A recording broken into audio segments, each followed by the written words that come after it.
Hello everyone, it's Galina and welcome to the second part of my video series with intricate dies from Studio Katia. Link on the first part I will leave in the video description below.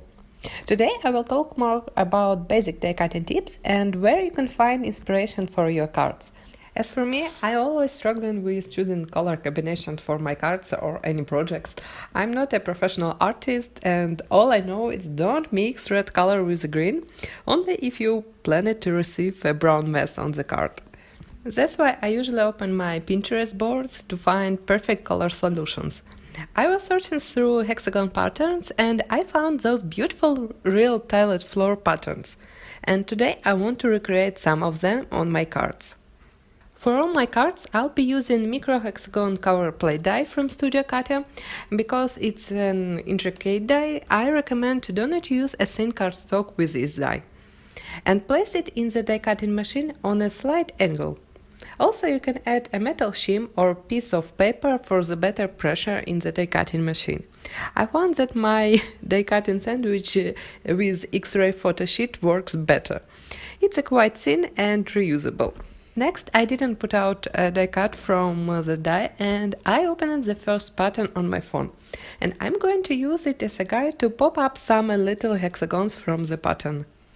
Because this pattern has a lot of white spaces, I decided to leave them all in the die and remove only colorful parts from it. I found a center in the pattern and center on my panel, and I'm starting to remove small die cuts with my pick tool. I'm removing white hexagons where should be peach and blue parts. I'm cutting according to the pattern where they should be, and this is such fun process, like a reverse puzzle. During this process, some of hexagon may fall out on their own, and they can be attached back with small pieces of tape or glued back in the next step. Next, I'm applying a double-sided adhesive sheet on the back of the die cut and I'm pressing it really well. For the better result, I'm using a roller to press all tiny pieces to the adhesive sheet.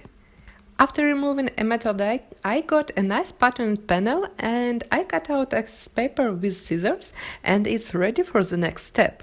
Using the same die, I cut out a lot of blue and peach color hexagons for my pattern. I keep them all in a small triangle trace from Studio Katia. With an embellishment wand, I'm going to put all these colorful hexagons back in the panel. And I took a protect sheet from the back of the adhesive I used before to avoid stickness to my hand. It's very useful when I want to press my colorful hexagons well and it will keep my card panel clean. Here is a finished panel. It didn't take much time as I saw it before and I really love the result. At the last minute I decided to add more antique look to the panel. As if it were a real old tiled floor or wall, I covered edges with a light grey Copic markers. You can use inks instead of markers to add color on the edges, or you can definitely skip the step and leave the card panel white. And finally, my first card panel is done, and I move on to the next one.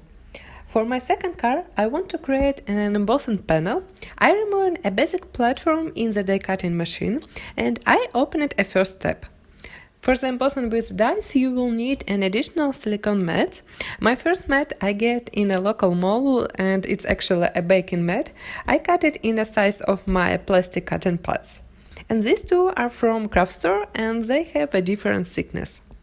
So inside of my cutting pads I added a silicone sheet and a die with a cardstock. And I'm going to run it through my die cutting machine. After removing the die, I get this nice embossed panel. Only I need is to cut out excess paper. I opened another floor pattern on my phone and I'm going to color some hexagons on the panel with the Copic markers. I picked red, dark blue and peach colors for markers. They are pretty similar to colors of the pattern on my phone. I will write all color combinations I used in the description below this video. For this technique, you can use any medium you may have, pencils or watercolors or inks, all of them will work. I'm using Copic markers because I got perfect colors for the pattern and I love how ink is flowing into embossing gaps. And for me, it's much faster to color with Copic markers and colored pattern looks more accurate with them. This technique works better for simple mosaic patterns. If you want to color all the panel with different colors, it will take a lot of time, I think. I colored only a few elements on the card and it's enough for this panel. It looks great, but something is missing. To finish this panel, I covered with a dark blue die cut I made before for the first panel, and now I like it more. Also, I colored one more panel with green markers just because I was so enjoying the process, and I really like the result. Now I'm going to add some sentiments and embellishment to my cards.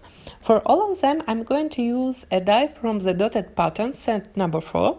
With this die, I cut out a white frame. With scissors, I cut out the bottom of it and I get a small white frame for the first card. I will add a piece of vellum under the frame because I don't want to hide this beautiful pattern under the regular cardstock. For the green card panel, I cut out a small rectangle panel with the green frame.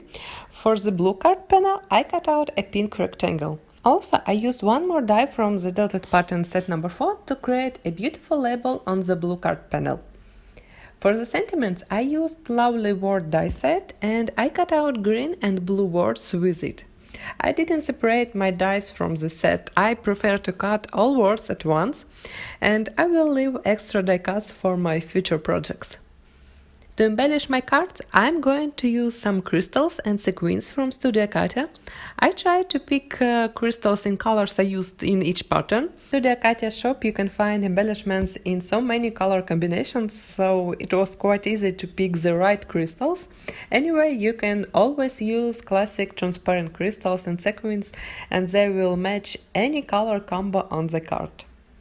To adhere all embellishments, I use strong liquid glue from Studio Katia and my cards are done. Cards with mosaic patterns look really unique and so beautiful, and I think I will try to recreate more patterns from the pictures I found, and because it was such a fun process. Hope you like these cards and don't forget to subscribe and share this video with your crafty friend. All materials will be listed in the video description below. See you soon, bye!